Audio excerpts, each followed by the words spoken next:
town employees, and all who have done so much to make this a successful event. Bless us on our way and help us that we may make the future a wonderful place, united with all kinds of people under one and only God. Make Windsor a meaningful and wonderful place for the future generations. All this we ask in your name. Amen.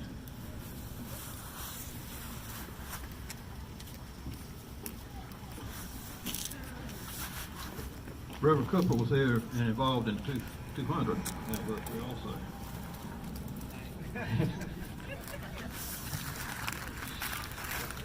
Also would like to recognize all the veterans that are here. Will the veterans just please raise their hand?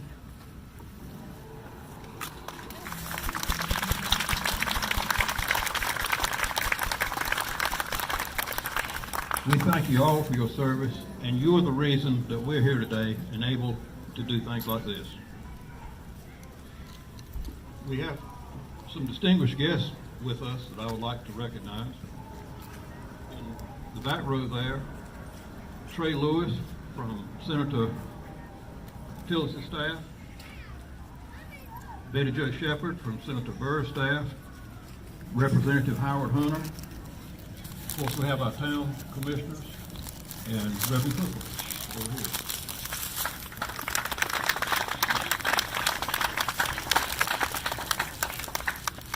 We received well wishes, gifts, and packages from other regions in the United States. We asked all of them we could find to come. The ones that responded were Windsor, Virginia, Windsor, Connecticut, Windsor, Massachusetts, Windsor, Wisconsin, Windsor, Colorado, and Windsor, California. We think we were the first, and they were named for us. I'd like to call on at this time Representative Howard Hunter to read a proclamation. Good afternoon. Thank you, Mayor Hoggett, distinguished guests. On behalf of the North Carolina General Assembly, House of Representatives, a certificate of acknowledgement and congratulations.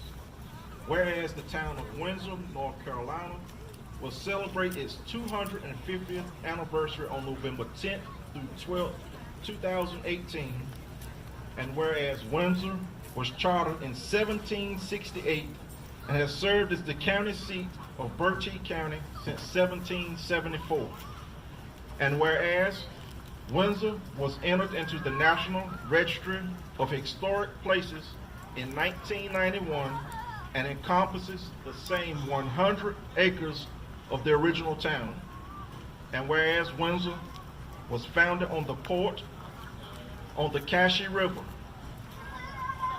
and was the center of a thriving agricultural and timber industry and various other commercial activities. And whereas Windsor is the home of Liverman Park and Mini Zoo, and a town with nearby historic, cultural, and environmental attractions awaiting visitors. And now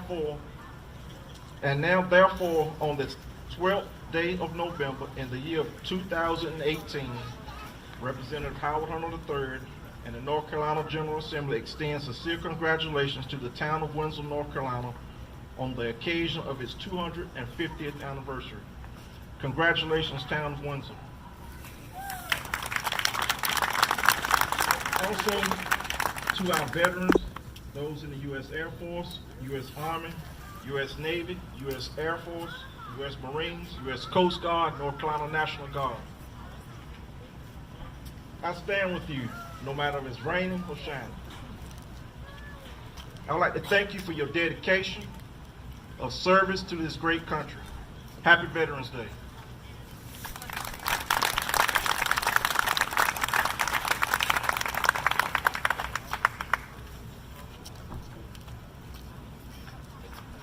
Next, I'll call on Betty Jo Shepherd, who is our regional representative for U.S. Senator Richard Burr.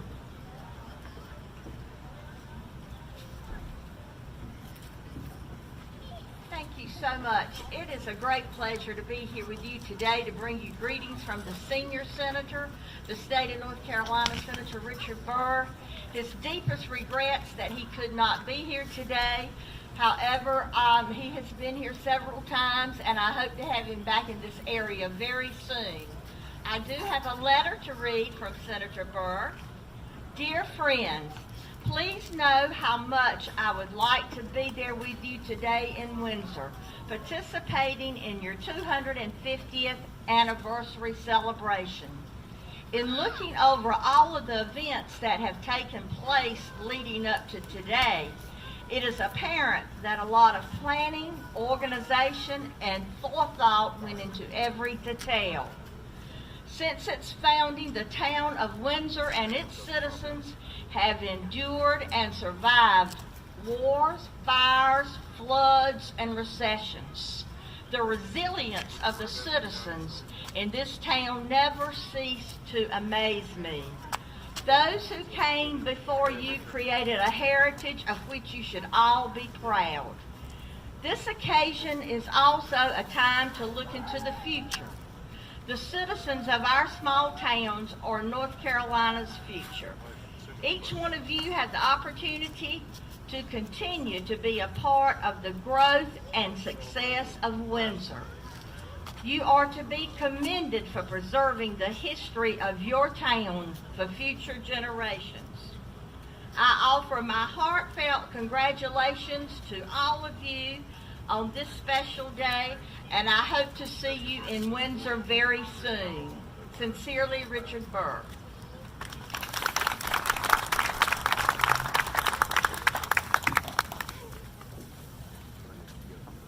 After Nicole, that flood, Senator Burr was one of the first people to call me, and he has been attentive. He's been here several times. Next, I'll call on Trey Lewis from Senator Tillis's office.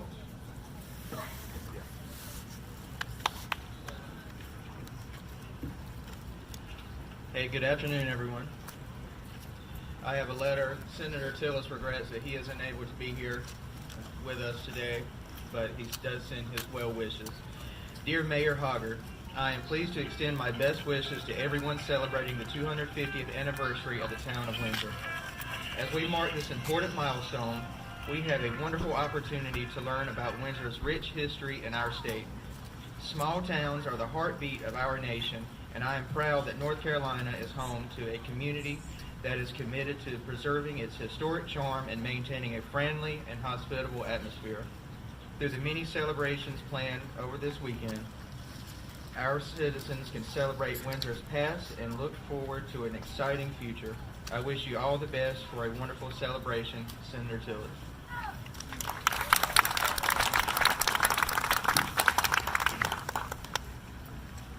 Trey was mayor of Macclesfield. He was the youngest mayor in North Carolina, and I was the next youngest.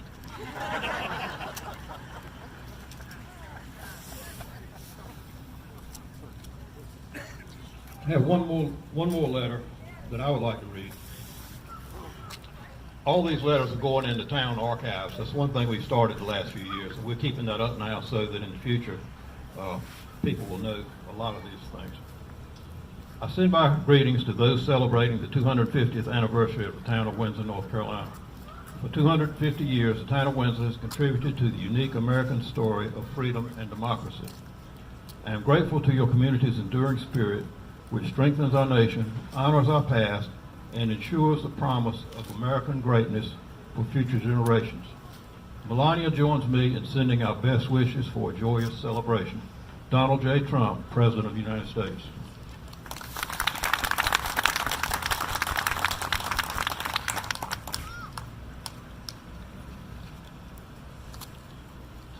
We have some distinguished military leaders from Windsor, and we're proud of them, and each of those will speak next.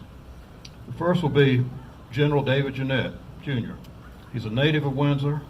He's a graduate of North Carolina State University and received his commission through ROTC, and is also a graduate of the United States Army War College. A career Army infantry officer, General Jennette has commanded at all levels from platoon through battalion. He has served on senior staff positions in the Joint Force Headquarters, North Carolina, His final assignment was Deputy Adjutant General and the Army Forces Commander for the North Carolina National Guard. In that position, General Jennette was responsible for the recruitment, sustainment, training, and readiness of over 10,000 soldiers. General Jennette retired in 2012 with 32 years of service. And I would like to point out that his father was also a general in North Carolina National Guard. And I don't think there are many towns that have a father-son combination that both achieve the rank of general.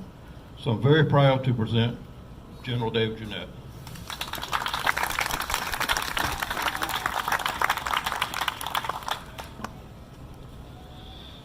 Thank you, Mayor. Mayor Hoggett, Representative Hunter, Town Council, Miss North Carolina, Colonel Davis, Commander Rasco, friends and family. I appreciate the opportunity to be here today. When I was asked to speak, I initially declined because I didn't feel like I was qualified.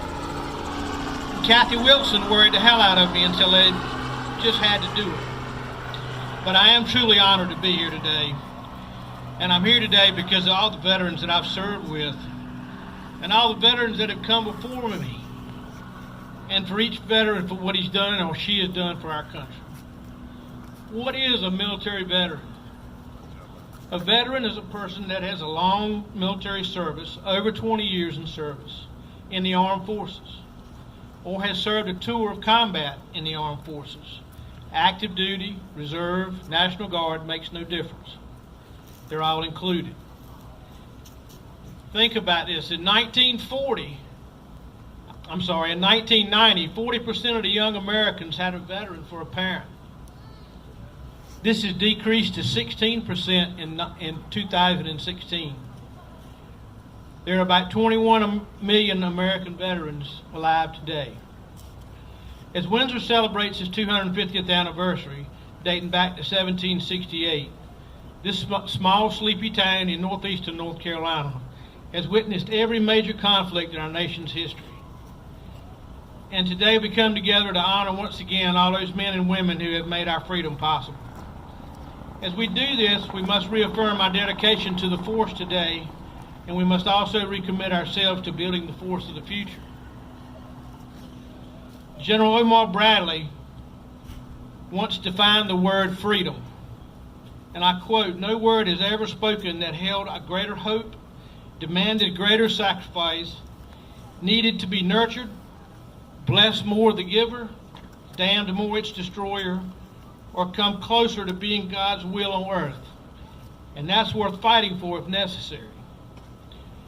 Men and women today of the 4th inherit a remarkable legacy. Since the nation's founding, each of our soldiers, sailors, airmen, Marines, Coast Guardsmen, and veterans, men and women, have done one of the noblest things a person can do with their life, which is to help defend our magnificent country and make it better for our children. Along the way, the world and war have changed, but fought when necessary, adapted to fit the times, and prepared for the future. Together, they won the United States its independence in the Revolutionary War, helped bring back America in the Civil War, fought in the Great War, whose armistice we also marked yesterday, and later won the Second World War. They went on to serve with distinction all over the globe, in the mountains of Korea, in the jungles of Vietnam, in the desert sands of Kuwait, just to name a few. And of course, since September 11, 2001, some 4.9 million Americans have joined our military to serve in faraway places like Afghanistan, Iraq, and elsewhere combating the war on terror. Today is a time of remembrance. Today is a time of honor, that we give thanks to those who have served, fought, and given so much. Please take a moment of silence as we remember all those who died in service to this nation and who made the ultimate sacrifice in defense of the freedom that we hold so dear.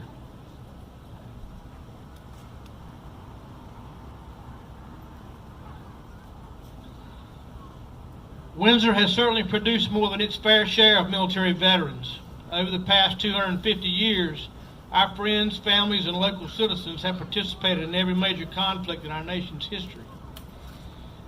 Known as the greatest generation, many of us have come to know someone who served in World War II. You have gotten to know your veteran through a variety of ways.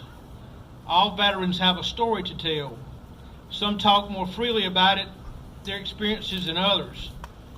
I want to share a veteran's story with you today, a personal friend of mine from Windsor, who only late in life did he confide in me and with his story. Many of you may remember Dr. Cola Castello. He was a medical doctor here in Windsor for many decades. He may have delivered your baby or delivered you. He may have sewed a wound up or treated you for the flu. He served as an assistant surgeon on a ship in World War I, the Great War. He had a son named Bill Castello. It was a Marine in World War II. Private William Castello, United States Marine Corps, wrote this story. I was born in Windsor on May 14, 1926, son of Dr. and Mrs. Cola Castello. I attended the Georgia Military Academy my last 2 years of high school, where I graduated in June of '43. I enrolled in Wake Forest College, then located in Wake Forest, North Carolina. On a trip to Raleigh in the spring of '44, I volunteered for service in the U.S. Marine Corps. I was sworn in on May the 11th, 1944, 3 days before my 18th birthday. I was put on active duty for 2 hot months at Parris Island, South Carolina. Then went on a train, then went to Camp Lejeune for machine gun training for 6 weeks. Put on a troop train and went to Camp Pendleton, California, where I was placed in the 5th Marine Division. We shipped out on January 23rd, 1945 from Pearl Harbor on a big convoy. I was on an LST. It was some trip. We arrived at Saipan and boarded a troop ship for the invasion of Iwo Jima, where we landed on D-Day about 9:30 in the morning, February 19th, 1945. My outfit was to unload on the beach ammo and supplies from landing crafts. We were very near Mount Suribachi, and we were under heavy enemy fire from rockets, mortars, rifles, and machine guns. From the beach on D+4, 4 days later, we saw the raising of a small U.S. flag on Mount Suribachi.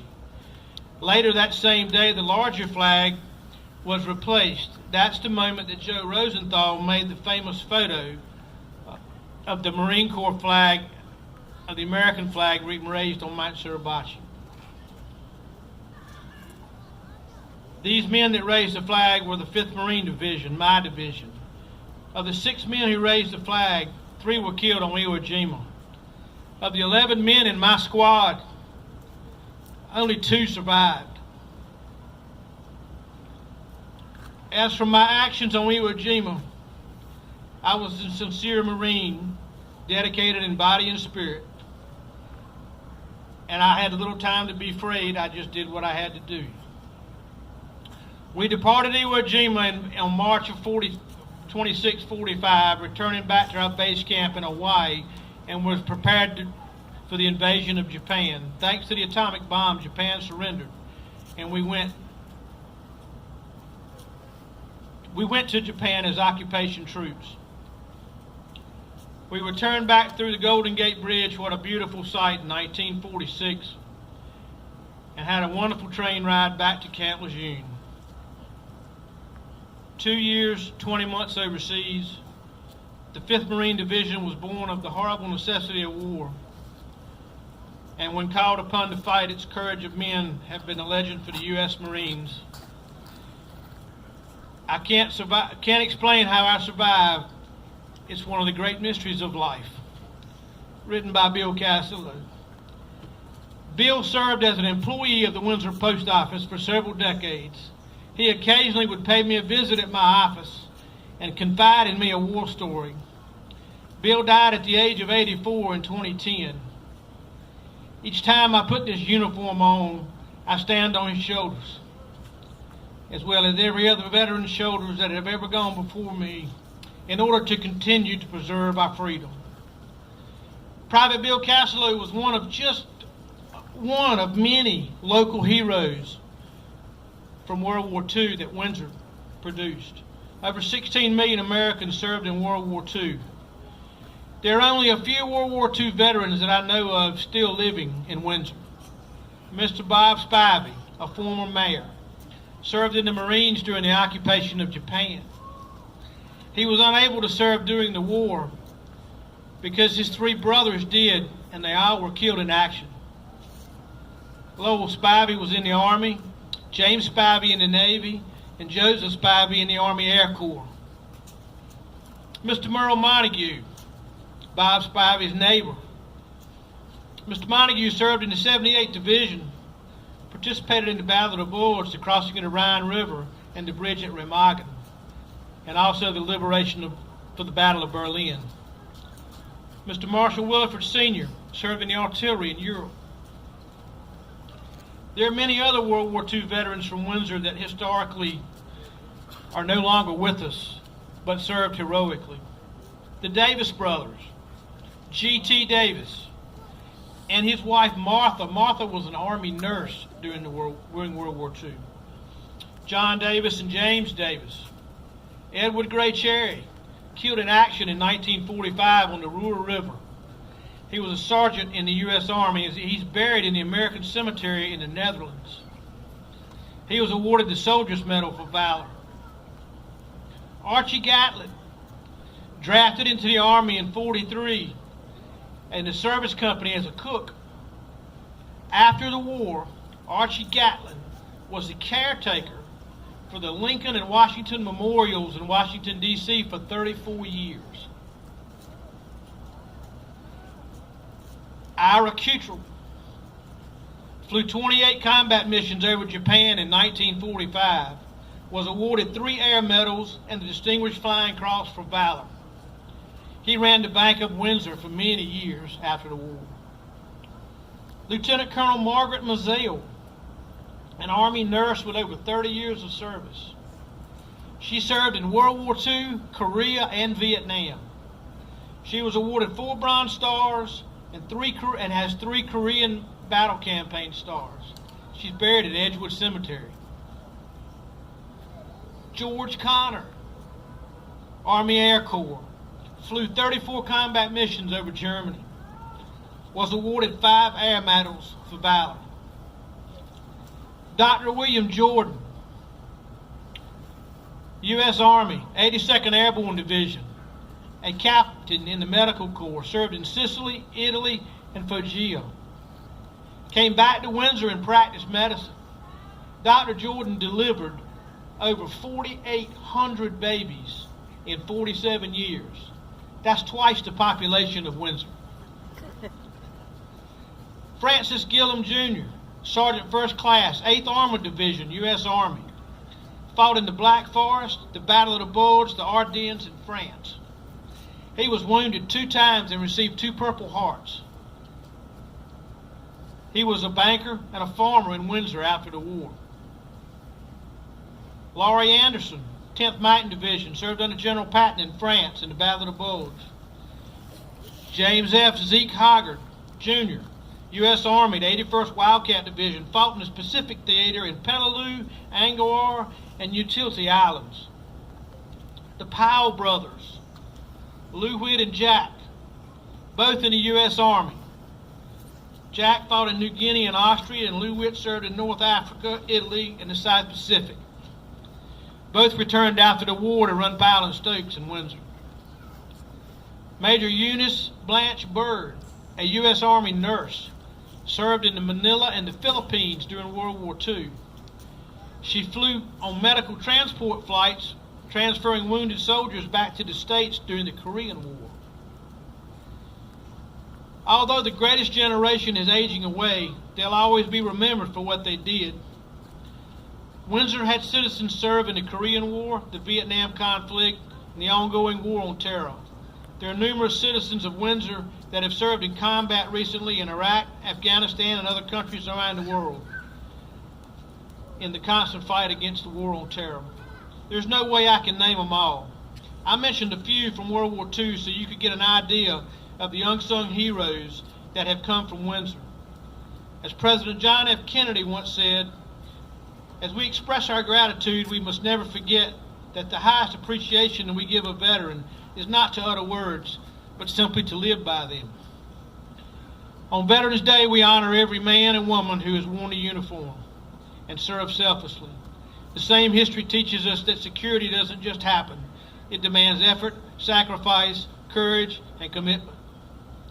It requires generations of men willing to go on distant lands to defend countries that they never knew and people that they'd never have met. Today we salute all the veterans and keep our thoughts and prayers with the fallen, the missing, and those who right now are serving in harm's way. Less than 1% of American citizens in our population are currently serving in the armed forces. Less than 1%. We must also remember that those who served, it isn't just about what we say here today. It's about how we honor these veterans every day. It's about remaining committed to them and their families. So thanks for today. Thanks to the veterans in attendance that are here for what you have done and for what you're willing to do. Thank you to each spouse and family member for the support that enables your loved one and veteran to do the work necessary. Go home and thank your children and other family members for their support. Go to work tomorrow and tell your employer thank you. I had to remind myself of these things often because I knew I wouldn't be here without them. President Abraham Lincoln once said, "The world will little know nor long remember what is said here today, but it can never forget what they did here today." There are only two defining forces that have ever offered to die for you. That's Jesus Christ and the American soldier. One died for your soul, the other for your freedom. May God bless each of you. Thank you.